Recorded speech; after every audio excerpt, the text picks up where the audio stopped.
இன்றைக்கி நம்மளோட சேனலில் ஒரு நான்வெஜ் ரெசிபி தான் பார்க்க போகிறோம். ஆமாங்க, சிக்கனை வச்சு இவ்வளவு ஈஸியாக இப்படி ஒரு டேஸ்ட்டில் கண்டிப்பாக நீங்கள் டேஸ்ட் பண்ணியிருக்கவே மாட்டீங்க. ஸோ அந்தளவுக்கு டேஸ்ட் வந்து அல்டிமேட்டாக இருக்கும். ஸோ வாங்க நம்ம டைம் வேஸ்ட் பண்ணாமல் வீடியோக்குள்ளே போகலாம். அதுக்கு முன்னால் ஒரு சின்ன ரெக்வெஸ்ட், இப்போ தான் நம்மளோட ஒன்சரல் சேனலை ஃபஸ்ட் டைம் பார்க்குறீங்க அப்படின்னா சப்ஸ்கிரைப் பண்ணிவிட்டு பக்கத்தில் இருக்க பில் பட்டனையும் கிளிக் பண்ணி வச்சுக்கோங்க. அப்படின்னா தான் இது மாதிரியான டிஃப்ரெண்ட்டான ரெசிபிஸ் உங்களுக்கு நோட்டிஃபிகேஷனில் வந்து சேரும். இதுக்கு முதல்ல ஒரு மிக்ஸி ஜாரில் உடச்ச முந்திரி ஒரு 10 சேர்த்துருக்கேன். அது கூடவே காரத்துக்கு 6 பச்சை மிளகா, அது கூடவே ஒரு கைப்பிடி அளவுக்கு மல்லி இலைகளும் சேர்த்துட்டு இதை தண்ணி ஊற்றி பேஸ்ட்டாக அரைச்சி எடுத்து வச்சுக்கலாம்.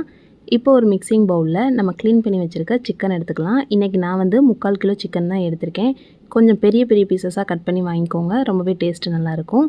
இப்போ இது கூடவே 2 ஸ்பூன் அளவுக்கு இஞ்சி பூண்டு பேஸ்ட்டு, 1/2 டீஸ்பூன் அளவுக்கு மஞ்சள் தூள், தேவையான அளவுக்கு உப்பு, அது கூடவே 1/2 டேபிள் ஸ்பூன் அளவுக்கு நல்லா கெட்டியான தயிர் சேர்த்துக்கோங்க. அடுத்ததான் நம்ம அரைச்சி வச்சுருக்க பேஸ்ட்டு சேர்த்துக்கலாம். இது கூட நம்ம எக்ஸ்ட்ரா வந்து தண்ணி எதுவுமே